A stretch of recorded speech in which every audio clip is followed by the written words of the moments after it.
Last week, I got a raise.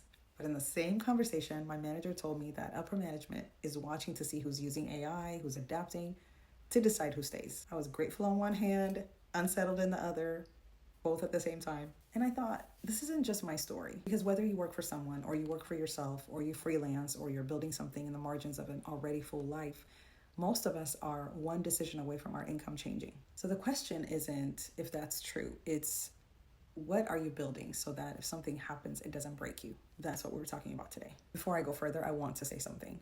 I have a 9 to 5 on purpose. And right now, that 9 to 5 is funding the runway for something I'm building that will eventually give me full agency over my time. And I'm telling you this from a place of clarity. Because that conversation with my manager, it didn't scare me, it just gave me confirmation of what I was already building. So I got the raise and pretty much a warning of what is to come in the same conversation. So it feels like they are watching to see where human judgment is still essential. The reality is that whether you are employed, self-employed, freelancing, building, the landscape is changing faster than most of us want to admit.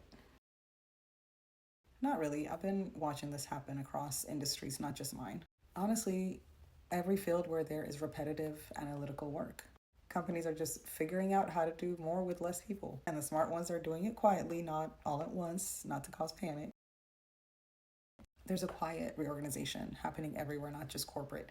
The freelancer whose biggest client just automated the work she was doing for her. The entrepreneur whose platform changed its algorithm and half her income disappeared overnight. Even the stay-at-home mom who built her life around her husband's income and now that income is uncertain. The details are different, but underneath there's the same thing. External income sources are less stable than they were. And the women who navigate this are not the ones who found the most secure external situation. They're the ones who built something internal. A skill, a platform, a product, a body of work that belongs to them no matter what a company, a client, or an algorithm decide. Stop asking, how can I make myself indispensable to this company, this client, this platform? Start asking, how can I make myself indispensable to my future? Because here's what doesn't automate: your specific lived experience, your voice, your relationships, your ability to absorb information and share it in a way that makes people feel something, your creativity, your judgment, your humanity. Those things will never get automated. They will never expire. They compound. And the women who look back well on the season are the ones who started building before urgency forced them to. Yes, and I'm not building this because I hate my job. I actually love my job. I just like not having all my eggs in the same basket. And if I can have the best of both worlds, why not? For them, living isn't always dramatic. It's not always a breakdown or a burnout or a crisis that you can point out on a calendar. Sometimes it's just an unsettled feeling, this low hum underneath everything that got slightly louder. That's your nervous system trying to tell you something, that the foundation you're standing on isn't as solid as you need it to be. Rhythm isn't just about morning practices or rest routine. It's about building a life where the foundation is solid enough so that one conversation, one email, one client decision, one algorithm update doesn't shake everything. That's what I'm building towards, not just for myself, but for every woman that I serve. First, she stops pretending that she isn't both things at the same time.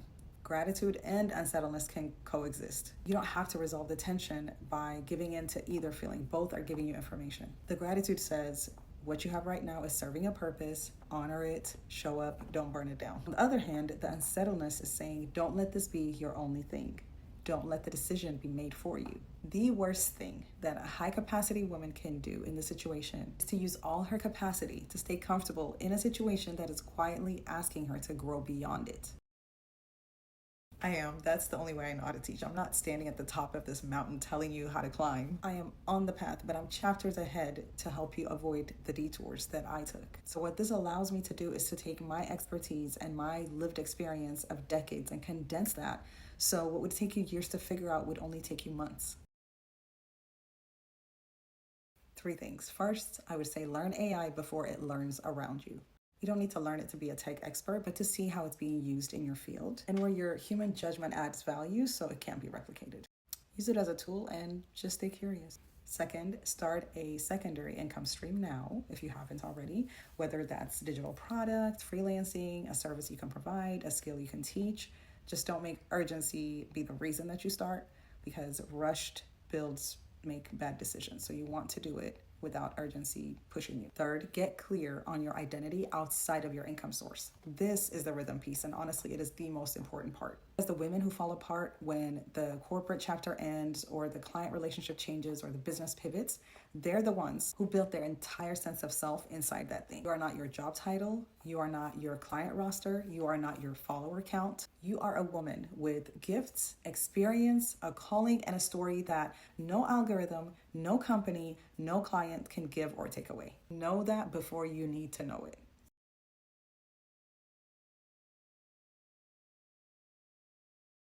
You have not waited too long.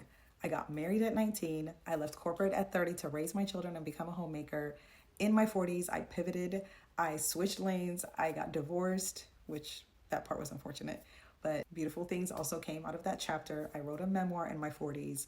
I built a digital product business in my 40s. Breaking into tech at my age is unconventional, but if you put your mind to it, you can do anything. The idea that there is this window for starting over and that you have missed it is one of the most effective lies that keeps high capacity women exactly where they are. You start where you are today with what you have today. I want her to feel less alone in this tension. The tension of building something that hasn't paid off yet while your bills are real. The tension of being grateful for what she has, but unsettled about whether it would last. The tension of knowing she was made for more, but she's not there yet. Think of that tension like riding a bike. When a bike pulls you over to one side, it doesn't mean that it's trying to crash you. It's informing you that your steering angle is not aligned with your forward momentum. So the tension that you're feeling as you're building something is uncomfortable, but it's just information aligning you, guiding you forward. Women who continue to build despite the uncertainty are the ones who end up with options. Start with a free quiz because everything starts with knowing how you are wired. Your rhythm type tells you how you drift, whether you're an anchor over-functioning in silence, or a catalyst burning through every resource you have, or even a visionary living in a future that you can't reach yet. You know your rhythm type, you know how to come back home to yourself. 3 minutes, link is in the description. Take the quiz, know your type, build your foundation, and start before you have to. I'll see you there.